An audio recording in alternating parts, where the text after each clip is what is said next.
My wife cheated on me with her boss, then secretly transferred $250, $0 of our savings into his account to cover business expenses. And now she's claiming I should sign over my half of the house and the right to sell our family farm. Was I just her pawn all along? I never thought I'd be the guy to get like this. One day I was just going about my usual routine, working late, fixing things around the house, trying to keep everything together, and the next my entire world turned upside down. It all started with little things. My wife had been acting weird for a few weeks. She'd be more irritable, snapping at me over nothing, and there were these strange late-night phone calls she'd try to hide when I was around. Nothing concrete, just enough to make me suspicious. I brushed it off at first, thinking maybe she was stressed at work or dealing with some personal stuff. She's always been a bit bitchy when she's upset, but lately it felt different, like she was hiding something. Then I started noticing her phone more. She'd take it with her everywhere, even to the bathroom. She'd get defensive if I asked to see it, which was unusual because we'd always been pretty open about our phones. One night, I decided to check her messages when she went to bed early. I know, stupid move, but I was desperate to find some answers. I found a string of texts from her boss, Mark, that made my stomach turn. They weren't just professional exchanges. They were flirty, full of inside jokes, and honestly some pretty explicit stuff.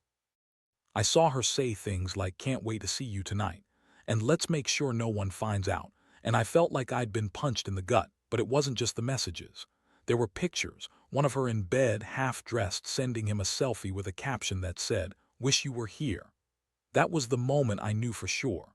My wife, the woman I'd married, was cheating on me with her boss. It wasn't just some fling, it looked like they'd been doing this for a while. I wasn't even sure how long she'd been lying to me. I felt numb, like the ground had shifted beneath me. I didn't sleep that night, just stared at the ceiling trying to process what I'd found. The next day I confronted her.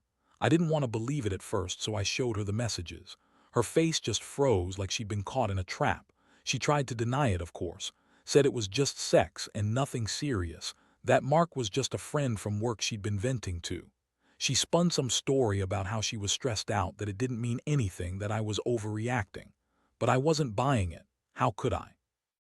The pictures, the messages, they were clear. I felt a mixture of anger, betrayal, and heartbreak all at once.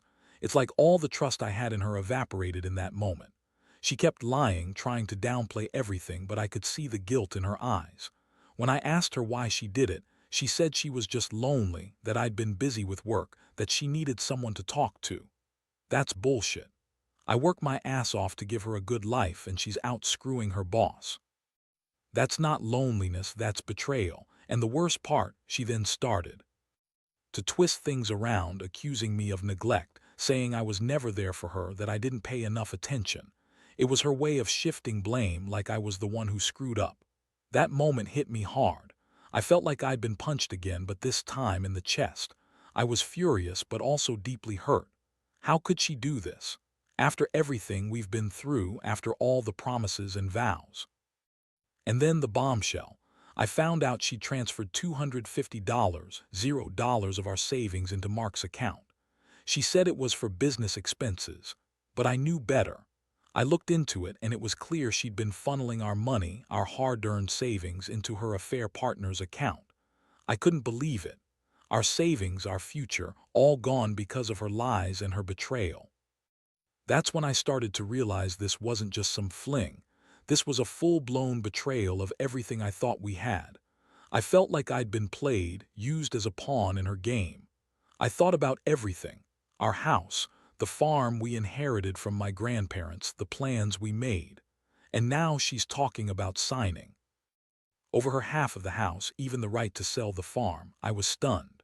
Was I just some fool she used to get what she wanted? Did she ever love me? Or was I just a pawn in her scheme all along? I don't even know how I got through that day. My mind was racing, trying to make sense of it all. I was angry, yes, but mostly hurt. How could she do this? How could she lie so blatantly, cheat, steal from us, and then turn around and ask me to give up everything? I felt betrayed beyond words. That's the story so far, my wife.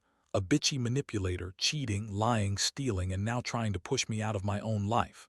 I'm still trying to figure out what to do next, but one thing's clear. I'm not going to let her get away with it. After I found out about the transfer of our savings and her affair, everything changed. I couldn't look at the same way anymore. The woman I married, the woman I thought I knew, was a liar and a thief. I sat there in the living room, staring at her, trying to process what had just happened. She was still trying to spin her story, acting like she was the victim, saying she was stressed out and made a mistake. Yeah, right. Like transferring $250,000 into her boss's account was some innocent slip-up. I decided I needed to get some space. I told her I was going to stay at my brother's place for a few days. I needed to think, but inside I was boiling. I knew I had to confront her again, and this time I had to be prepared. I started digging into her phone, her emails, her bank statements, anything I could find. I wanted proof, not just suspicions. I needed to see the full scope of her lies and her betrayal. What I uncovered was worse than I expected. She'd been secretly transferring money for months, small amounts here and there, but always enough to cover her business expenses. The $250, $0 was just the tip of the iceberg. She'd been funneling our savings into Mark's account, claiming it was for some investment or business deal. But I knew better. I found emails between her and Mark discussing covering expenses, hiding money, and keeping everything quiet. It was obvious she'd been planning this for a while, and then I discovered something even more shocking. Had been pushing me to sign over my half of the house and the rights to sell our family farm. She said it was for the sake of peace, that she didn't want us fighting over it. But I saw through her. She wanted to get rid of the farm because she knew I'd never agree to sell it. Our family land is everything to me. I realized she was trying to cut me out completely, probably to avoid any legal complications if I found out about her affair and the money theft.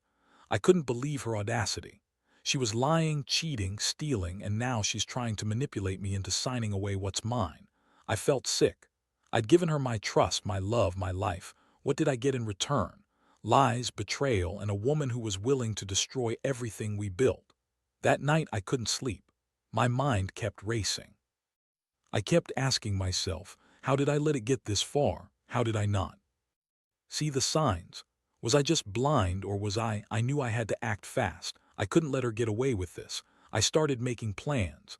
I reached out to a lawyer, someone who specialized in family law and financial crimes. I wanted to know my rights, what I could do to protect myself and the farm. I also made copies of all the evidence I'd found, screenshots of her messages, bank statements, emails. I wanted everything documented. I knew was good at lying, but I wasn't going to let her manipulate me anymore. In the meantime, she kept trying to act normal, acting like everything was fine, but I saw through her. She was desperate, trying to cover her tracks, maybe even planning her next move. I didn't trust her anymore. I couldn't. Every time she'd say something, I wondered if it was a lie. I wondered if she was just trying to keep me quiet so she could finish her scheme. Honestly, I felt like I was living in a nightmare that I couldn't wake up from. One thing I knew for sure, my trust was shattered. I'd been played, used, and discarded. It hurt to admit that I might lose everything because of her. The house, the farm, my savings, all of it was at risk. And for what? A woman who couldn't keep her legs closed and thought she could manipulate her way out of this mess. I was furious. I felt betrayed to my core, but I also felt a strange sense of clarity. I realized I had to take control of the situation, no matter how painful it was. My next move was clear. I was going to fight for what's mine. I wasn't going to let her walk away with my life's work and our savings. I was going to expose her lies, protect the farm, and make her face the consequences of her actions. Whatever it took. I knew it was going to get ugly, but I was ready. I wasn't going to be her pawn anymore. I had to stand my ground, even if it meant tearing everything apart to do it. The more I dug into her financials and her messages, the angrier I got. I started to see just how deep her betrayal went. Not just the affair with Mark, but how she'd been secretly draining her savings for months, covering her tracks with fake receipts, fake invoices, and some elaborate stories about business investments that were total bullshit. She'd been lying to me every step of the way. And all the while, she had the nerve to ask me to sign over my half of the house and give her the rights to sell the farm, as if she deserved to get away with it all. I remember sitting there, staring at the documents I printed out, feeling like I was in some bad movie. The house we built, the farm that's been in my family for generations, she was ready to give it all up just for her own selfish gain. I couldn't believe she'd become this person. She used to be sweet, a little bitchy sometimes, but never manipulative or greedy like this. Now she was just a liar, a thief, and a master manipulator. I realized I had to do something. I couldn't let her keep pulling the strings. I reached out to a lawyer the next day, one I found through a recommendation. I explained everything, her affair, the money she'd stolen, her attempts to get me to sign over everything. The lawyer listened carefully, then told me I had a strong case to contest her claims. She was trying to manipulate legal documents, but I had the evidence to show the money transfer was illegal and that her motives for giving up the farm and the house were purely financial. That night, I sat down and drafted a timeline of everything I'd uncovered. I listed her lies, the transfer of funds, the messages from Mark, the fake invoices, everything. I wanted a clear record just in case. I also contacted a private investigator to double-check her story. I needed to be 100% sure I wasn't missing anything. The investigator confirmed what I already suspected, had been planning this for a long time. She wanted to cut me out, get her hands on the farm, and move on with Mark, all while keeping her hands clean. The emotional toll was brutal. I felt betrayed, angry, hurt, and confused all at once. I couldn't believe I'd been so blind. I'd trusted her with my life, and she'd been cheating, stealing, and manipulating behind my back. It was like my whole world was crumbling. I kept asking myself, how did I let it get so far? How? Did I not see the signs? But I knew I couldn't dwell on that. I had to focus on fixing what I could, so I made a plan. I decided I'd confront her again, but this time armed with facts and legal advice. I sat her down in the living room, looked her straight in the eyes, and told her I knew everything. I laid out the evidence, her texts, the bank transfers, the fake invoices. I told her I was going to fight her for the farm, for my rights, and for the money she stole. I could see her panic. She tried to deny it, but I wasn't buying her lies anymore. I told her she had two choices: come clean and work with me to fix this, or face the legal consequences. Her face twisted in anger and desperation. She started crying, begging me to forgive her, claiming she was sorry, that she made a mistake, that she didn't mean to ruin everything. But I wasn't buying it. I told her that apologies wouldn't fix what she'd done. I said I'd already started the process of legal action. I was done being her pawn, her fool. She could try to manipulate me, but I wasn't going to let her destroy me or everything I loved. Over the next few days, I stayed firm. I filed a legal claim to freeze her accounts, including the money she'd transferred. I also filed a motion to contest her claims about the house and the farm. I told her if she wanted to go to court, I was ready. I wasn't going to let her get away with stealing from us, lying about everything, and trying to push me out of my own life. It was a brutal process. Every day felt like walking on a razor's edge, but I knew I had to stand my ground. The hardest part was seeing her attempt to manipulate everyone around her, her friends, her family, trying to spin some story about how I was the bad guy, how I was overreacting, or trying to ruin her. But I had the evidence, and I knew I wasn't the one in the wrong. I also realized that her bitchy attitude was just her way of hiding her guilt. When she got angry or defensive, it was because she knew she'd been caught. And I was done playing her game. The whole thing was a nightmare, honestly. I had to relive every moment of her betrayal, every lie, every secret transfer of money. But I also felt a strange sense of clarity. I was finally taking control of the situation. I wasn't going to let her manipulate me anymore. I was going to fight for what's mine, for my family's legacy, and for my own sanity. I don't know how this will end, but I do know that I refuse to be her pawn any longer. The legal battle started almost immediately after I filed the claims. I knew was trying to spin her web of lies, but I had enough evidence to back up what I was saying. The more she pushed back, the more I saw her true colors. She was furious, of course, claiming I was overreacting, that I was trying to ruin her life. But I knew the truth. She was the one who had been secretly draining our savings, cheating on me, and now she was using every manipulative trick in the book to keep what she wanted. She threw tantrums, yelled at me, and even tried to guilt trip me into dropping everything. "You're just jealous," she spat one day, her bitchy attitude on full display. "Mark is successful and I deserve to be happy. Maybe if you weren't so busy with work you'd see I was unhappy."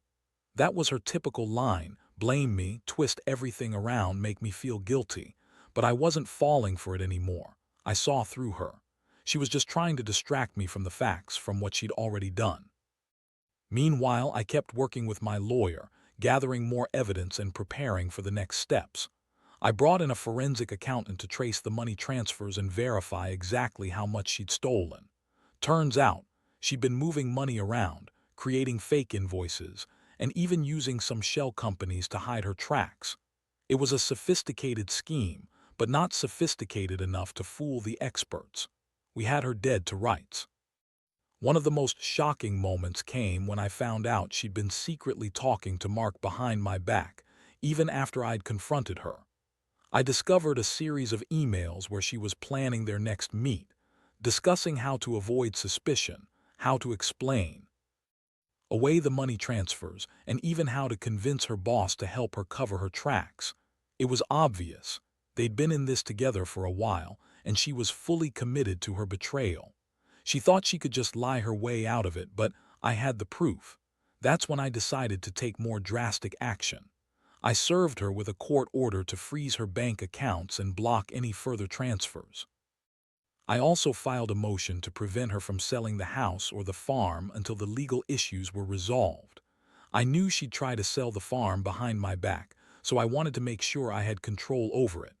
I couldn't let her just walk away with everything, especially not after everything she'd done. The confrontation in court was intense. She showed up, trying her best to look innocent, but I could see right through her. She whined about how I was trying to ruin her, how she made a mistake, and how she deserved a second chance. But the judge wasn't buying it. My lawyer laid out all the evidence: her lies, the stolen money, her attempts to manipulate the court. Face was a mixture of rage and desperation as she realized her scheme was unraveling. And then she made a bold move. She claimed I was abusive, that I'd been emotionally controlling her, and that I was a danger to the family. That was her last-ditch effort to sway the court. I was stunned. I knew she was trying to turn the tables, but I also knew that her accusations were just another manipulation. The court didn't buy it. The judge ordered her to provide full disclosure of her finances and threatened her with contempt if she continued to hide assets. I felt a strange mix of relief and anger. While all this was happening, I kept thinking about the farm. That farm was more than just land. It was my family's legacy, built by my grandparents and passed down to me. I couldn't let her sell it off to cover her own debts or to pay Mark. I knew I had to fight even harder to keep it in the family. I reached out to a real estate lawyer to explore my options. I found out that I might be able to claim full ownership if I could prove she was acting in bad faith, especially since I had evidence of her financial misconduct. Every day felt like a battle. I was exhausted, emotionally drained, but I refused to back down. I started to realize that her bitchy attitude was just her way of trying to control the situation, but she was losing control fast. I was finally taking charge. I was fighting for what's rightfully mine. I wasn't going to let her destroy everything I'd worked for, not without a fight. All I could do now was wait and see what the court decided, but deep down, I knew I was doing everything I could to hold onto my home, my land, and whatever dignity I had left. The weeks that followed were a whirlwind. Court dates, depositions, meetings with lawyers. Each day felt like a new battle. Was still trying to spin her lies, acting innocent, crying crocodile tears, and insisting she was the real victim. She claimed I was trying to ruin her, that I was jealous of her success, and that she only did everything because I was never there for her. It was almost laughable how she refused to see her own role in all this mess. She kept insisting she loved me, but her actions told a different story. I sat through endless depositions, reading her words, hearing her lies repeated under oath, and seeing her attempt to manipulate the court. She brought her own witnesses, friends who tried to defend her, claiming I was controlling and abusive. I could see right through her tactics. They were all just part of her game, trying to paint me as the bad guy so she could get away with her schemes. Meanwhile, I kept pushing forward with the legal process. My lawyer had uncovered more evidence of her financial misconduct, hidden accounts, shell companies, and false invoices. It was clear she'd been planning this for months. She thought she could cheat her way out of it, but now she was running out of options. The judge finally scheduled a hearing to decide on the temporary injunctions, including the freeze on her assets and the halting of any sale of the farm or house. During this time, I also reached out to a trusted real estate agent. I wanted to figure out the best way to protect the farm, which was the most valuable asset in this mess. I learned that if I could prove her bad faith and her intent to defraud, I might be able to claim full ownership of the farm and the house. That was crucial because I knew's plan was to push me out, sell everything, and run. I couldn't let that happen, not after everything my family had built. The emotional toll was brutal. I felt like I was constantly walking on thin ice. Every time I saw her, it was a reminder of the betrayal. Her bitchy, manipulative attitude hadn't changed. She still tried to guilt-trip me, still insisted she loved me, but I saw through her. I knew she was just desperate to hold onto her scheme to keep her money and her affair hidden. I couldn't trust her anymore, not even a little. One night after a long day in court, I sat alone in the house. The silence was deafening. I thought about everything, our life together, the farm, the savings, the trust I had lost. I realized I was starting to feel numb, like I was just going through the motions. But deep down, I knew I couldn't give up. I had to keep fighting for what was rightfully mine. I had to protect the farm, my family's legacy, and myself from her manipulations. That night, I drafted a detailed statement to submit to the court, outlining all her lies, her attempts to hide assets, and her plans to sell the farm. I included every piece of evidence I had gathered. I knew it wouldn't be easy, but I was determined to see this through. I couldn't let her get away with destroying everything I'd worked for. My heart was heavy, but I also felt a flicker of resolve. I was done being her pawn. I was going to fight for what's mine, no matter what. I also started reaching out to other family members, explaining what was happening. I wanted their support, their advice. It was hard to admit how badly I'd been betrayed, but I knew I couldn't handle this alone. The farm meant everything to me, and I wasn't going to let her take it without a fight. Every day, I was learning more about her schemes, her lies, and her manipulations. The truth was coming out, piece by piece, and I was going to make sure justice was served, even if it meant tearing her whole world apart. The final hearing was the most intense day of all. I sat there, feeling like I was on trial myself, watching try to spin her web of lies one last time. She was desperate, pleading her case, crying fake tears, claiming she loved me and never meant to hurt anyone. But her words fell flat against the mountain of evidence I had presented. Her attempts to manipulate the court, to claim I was the bad guy, only made her look worse. It was clear she was trying to save herself, but the truth was undeniable. When the judge finally rendered the decision, I felt a huge weight lift off my shoulders. The court ordered her to return the stolen money, every penny of the $250, $0, and confirmed that I had full ownership of the farm and the house. She was also ordered to pay damages for her financial misconduct and to cease all attempts to sell or transfer property illegally. It was a victory, but one that came at a cost.